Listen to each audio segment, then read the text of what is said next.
이성과 이 감성, 감정의 균형을 잡고 쭉 가게 되는데요. 예, 그게 인간의 노력으로는 되지 않는다. 갈망 없이 이성이 설 수 없고 또 이성 없이 갈망은 맹목적일 수밖에 없다는 거죠. 그리스도인들은 저희가 먼 데 가서 새로운 삶을 사는 사람이 아니라 이전에 있었던 장소에서 기쁨과 휴식을 누리면서 안식을 누리면서 사는 사람이 바로 그리스도인이다라는 것을 이 작품을 보여줍니다. 여러분은 인생을 그리고 인류의 역사를 요약하는 키워드를 뭐로 삼으실 것 같나요?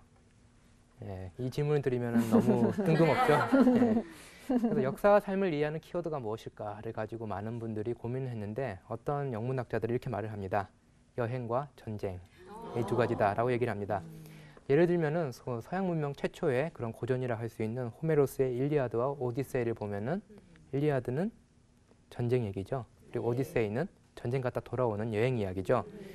그리고 그 아주 유명한 그 베르길리우스의 작품인 아이네이스를 보면은 그거는 그 호메로스 이야기 그 이후 이야기죠. 그거는 이제는 그 트로이로 여행 간 얘기, 트로이에서 이탈리아로 여행 갔다 가서 그 다음에 전쟁을 하는 이야기죠. 그래서 서양 문명의 아주 이 고전적인 작품을 보면은 여행과 전쟁이라는 두 키워드가 있는 것을 볼 수 있습니다.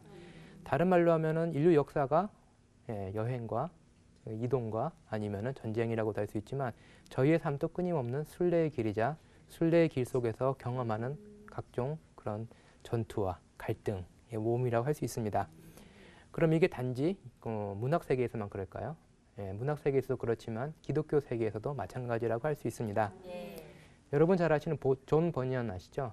그 철로 역정을 썼죠. 근데 철로 역정은 여러분 잘 아시지만 또 존 버니언이 전쟁 이야기도 썼습니다. 거룩한 전쟁이라는 작품이 있죠. 거기를 보면은 이제는 그 존 버니언 또 그 세계가 철로 역정이라는 여행과 그리고 거룩한 전쟁이라는 전쟁 이야기 두 이야기를 중심으로 역사와 삶을 이해하는 것을 볼 수 있습니다. 근데 루이스 역시 그 판타지를 통해 가지고 인간의 삶 그리고 인류의 역사를 여행과 그리고 전쟁으로 보고 있다는 것을 알 수 있고요. 그 루이스의 친구였던 이 톨킨이라든지 그런 사람들도 반지의 제왕, 뭐 호빗 뭐 이런 작품을 통해서 여행과 전쟁이라는 두 키워드를 잘 풀어내고 있는 것을 볼 수가 있습니다.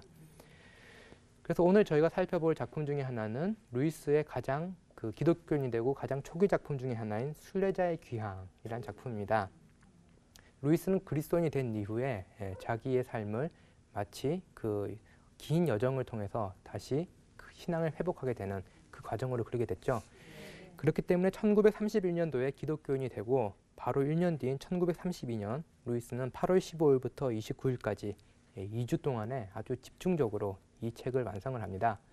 근데 대부분 저희가 이제는 막 그 그리스도를 영접하거나 신앙을 가졌을 때 너무 이제는 그 자기의 경험이 뜨겁잖아요. 자기 경험이 중요하고 그래서 쓰다 보니까 아무도 이해하기 힘든 그런 어렵고 난해한 작품이 등장하게 되었습니다. 그래서 본인 스스로도 나중에 이제는 그 판을 거듭해서 출판될 때 이거 너무 어려운 거 아닌가라고 이제 고백을 했을 정도로 루이스의 작품 중에 루이스가 누구인지는 잘 보여주지만 상대적으로 덜 익히는 작품이 바로 이 순례자의 귀향입니다. 그 순례자의 귀향이라는 제목에서 뭔가 떠오르는 게 없으신가요? 탕자가 돌아오는 거. 그 주제가 아주 중요하고요. 또 다른 중요한 주제 중에 하나는 철로 역정의 그 영어 제목이 뭔지 아시나요? 저희한테 너무 많은 걸 바라시는 거 아니에요? 알겠습니다. 그럼 제가 바로 말씀드리면요. 그 철로 역정은 필그림스 프로그레스입니다. 순례자가 앞으로 나아가는 거죠. 그래서 그 루이스는 필그림스 리그레스, 순례자가 돌아오는 것이다라고 이제 자기의 작품의 제목을 정했고요. 근데 원래 제목은 조금 더 복잡합니다. 순례자의 귀향 또는 가짜 버니언의 여행. 존 버니언을 염두를 하고 있죠. 그리고 이제는 하는 말은 뭐냐면 이성과 낭만주의에 대한 알레고리적 옹호서라는 아주 어려운 제목을 달았습니다. 다른 말로 하면 루이스에게 중요한 거는 이성과 우리의 감정 이 두 가지란 거죠. 이걸 통해서 어떻게 자기가 신에게 도달했는지를 탐구하려고 제목은 정했는데 출판사에 당연히 너무 어렵다라고 해서 이 제목은 그냥 필그림스 리그레스 한국어 제목으로는 순례자의 귀향으로 출판이 되었습니다. 순례자의 귀향은 아주 재미있는 책인데요. 근데 그 어떻게 보면은 지도와도 같은 책입니다. 지도라는 거는 저희가 생각할 때 지도라는 거는 어디에 뭐가 있고 저기 가면은 뭘 찾을 수 있고라는 정보를 주는 그런 종이를 저희는 지도라고 생각을 하는데 당시에 이제 중세 시대 특히 지도는 뭐냐면은 그 세계관을 반영하는 지도입니다. 거의 마파문디라는 라틴어로 불렀는데요. 그 세계 지도라는 뜻인데요.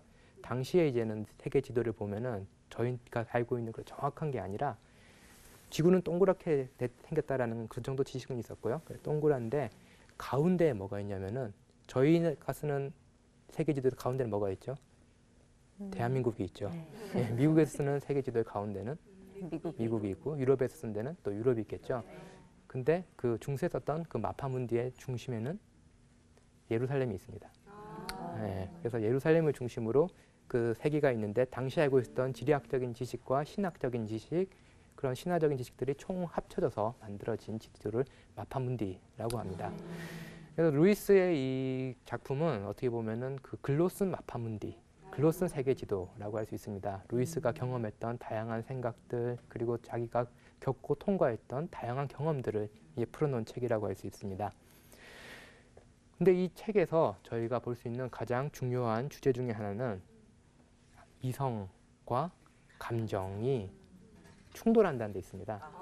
예, 늘 그렇지 않나요? 예, 그 저희가 그 이성적으로는 야식을 먹으면 안 되지만 감정적으로는 늘 야식을 원하죠.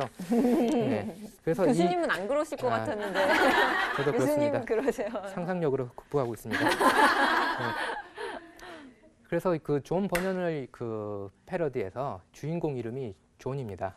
예, 존이 사는데 섬 이름이 뭐냐면은 퓨리타니아라는 섬이 삽니다. 퓨리튼, 즉 청교도를 염두한 그런 도시죠. 존이라는 친구가 거기 살고 있는데요. 근데 존은 이제 환상이 생깁니다. 어느 날 뭐냐면은 어딘가에 아득한 아름다운 섬이 있고 그 섬에 가고 싶다라는 환상이 있습니다.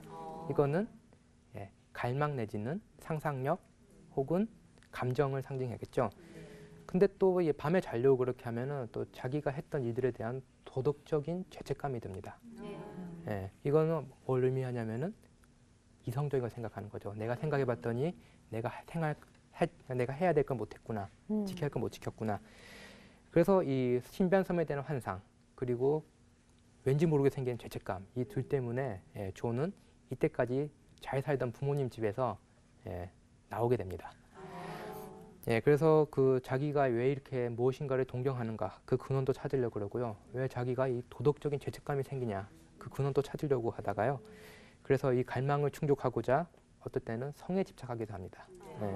근데 성에 집착해봤는데 그때는 내가 찾았어 라고 하는데 알고 봤더니 그게 아니죠. 그 다음에 또 음악에 심취하기도 하죠. 그래도 전혀 이 끊임없는 갈망이 채워지지가 않습니다. 그래서 이제는 여행을 무작정 서쪽으로 떠나게 되고요. 그래서 서쪽으로 쭉 떠나게 됩니다. 근데 서쪽으로 떠나게 되는 계기 중에 하나는 계몽 선생이라는 사람을 만나게 되죠. 계몽 선생이라는 건 이성을 상징하는데요. 그 지나친 합리주의적 이성을 상징하는 사람입니다. 그래서 서쪽으로 여행을 가게 되고요. 그래서 그 순례자 여행을 보면은 이게 그 루이스가 직접 그린 마파문디 지도가 나오는데요. 그래서 그 퓨리타니아라는 고향에서 쭉 서쪽으로 그 처음에 환상 속에 봤던 섬을 향해 가는 그 여정이 그려져 있습니다. 근데 그냥 바로 이제 목적지로 가면 재미가 없죠. 그래서 이제는 그 가면서 온갖 고생과 그 여행 몇 번 가라앉았구나. 그렇죠. 온갖 고생도 하고 다양한 경험을 하게 되는데요. 신비의 섬을 찾아가는 길이 이렇게 쭉 있으면은 도로 양쪽은 생명이 살 수 없는 불모지입니다. 사막과 같은 곳이죠. 그럼에도 불구하고 그 존은 이렇게 위로 올라갔다 내려왔다 하면서 고생을 하게 됩니다. 북쪽 이 불모지가 상징하는 건 뭐냐면은 이성에만 근거한 그런 객관주의적인 사고입니다. 즉 다른 말로 하면은 감정 없이 너무 이성만 추구할 때 생명이 살 수 없는 불모지가 된다는 거죠. 그리고 남쪽은 뭐냐? 그쪽도 풀이 못 자라는데요. 그쪽은 지나치게 감정만 강조하는 주관주의적인 사고입니다. 그렇기 때문에 이 너무 이성만 강조하거나 너무 감성만 강조할 때는 참다운 생명이 없다라는 거죠. 그래서 중요한 거는 이성과 이 감정의 균형을 잡고 쭉 가게 되는데요. 그게 인간의 노력으로는 되지 않는다라는 게 이 작품의 주제 중에 하나입니다. 그래서 존이 순례를 떠나면서 중앙도로에서 멀어질수록 너무 이성 중심적이거나 너무 이제는 감성 중심적인 사람들을 만나게 되죠. 이들은 유럽에 당시에 만연했던 그리고 루이스를 무신론으로 이끌었던 그리고 루이스뿐만 아니라 많은 사람들에게 기독교에 회의를 하게 만들었던 다양한 철학 사조들, 심리학 운동들을 의인합니다. 그래서 보면은 이제 프로이드라든지 막스라든지 아니면 자유주의 신학자라든지 그런 사람들을 상징하는 캐릭터들이 계속 등장하게 됩니다. 근데 이제는 그 길을 가다 보면은 그렇게 위험한 사람들, 위험하다는 말이 좀 그렇지만요. 위험한 사람들 만나는 게 아니라 또 존을 도와준 사람들을 만납니다. 그 사람들은 철학이란 이름을 가진 사람이고요.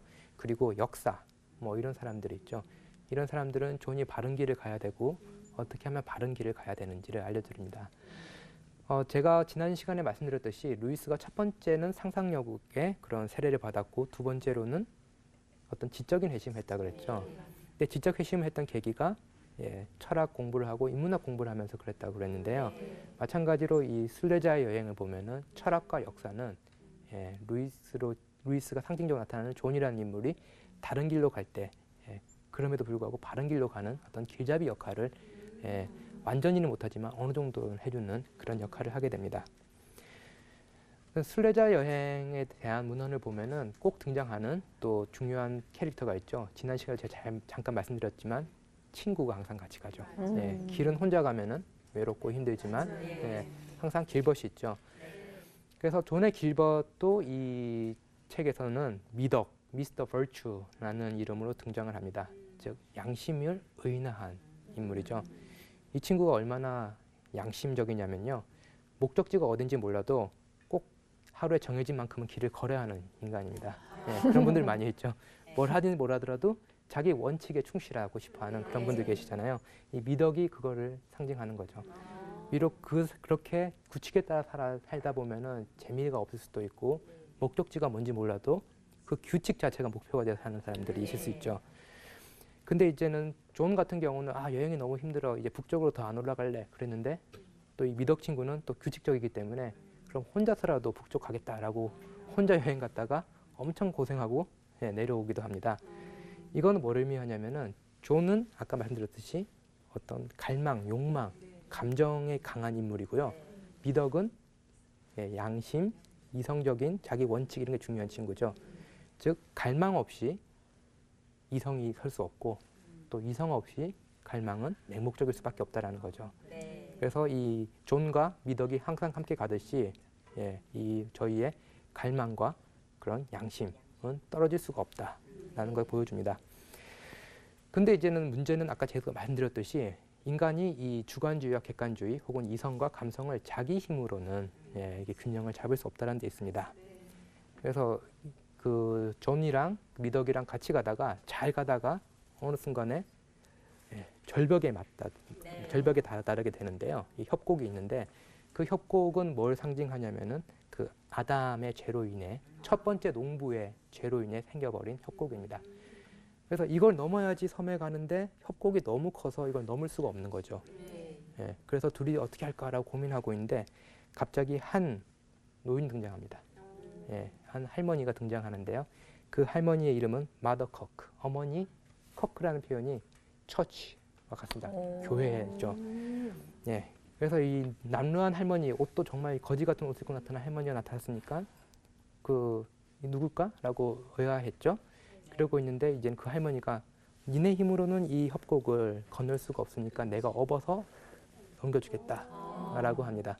그랬는데 이 또 고지식한 미덕이 그 말을 믿지 않고 그냥 가버리죠.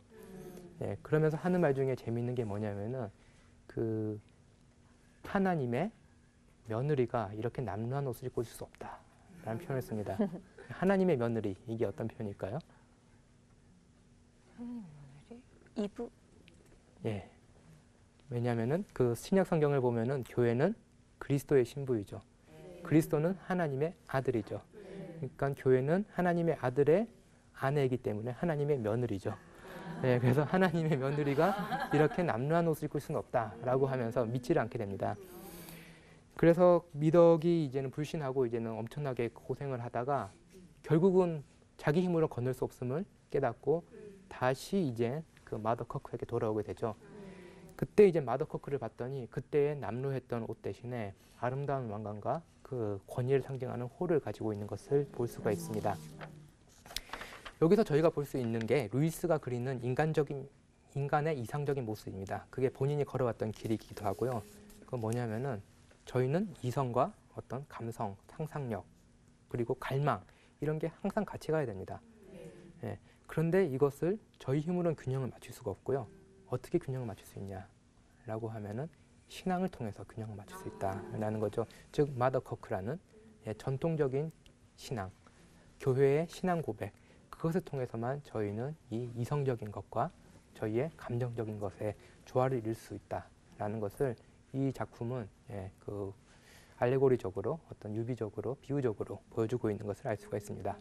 마더 커크는 왜 처음에부터 좀 멋있게 옷을 입고 있어서 네. 그 미스터 버츄가 가지 않게끔 하면 왜 우리 다시 돌아가게끔 할까요? 저는 그것도 예. 궁금하더라고요. 그게 어떻게 보면은 기독교의 본질이 아닐까라고 생각합니다. 기독교는 어떤 영광 때문에 저희가 그 세계에 들어가는 것이 아니라 정말로 그 십자가에 달리신 그리스도의 그 남루하고 고통받는 그 모습 때문에 저희가 기독교에 들어가죠. 그런 의미에서 교회 역시도 처음부터 영광스러운 모습으로 보이는 것이 아니라 교회 역시도 또 역사도 오래됐잖아요. 한 2000년 됐으니까 그 할머니로 묘사가 되는 거죠. 남루하고 그리고 늙은 그런 모습으로 되지만 나중에 다시 만났을 때 그 영광을 알게 되는 거죠. 그래서 이제는 그 재밌는 또 반전이 있습니다. 그 존 버년의 작품이 필그림스 프로그레스라 그랬죠.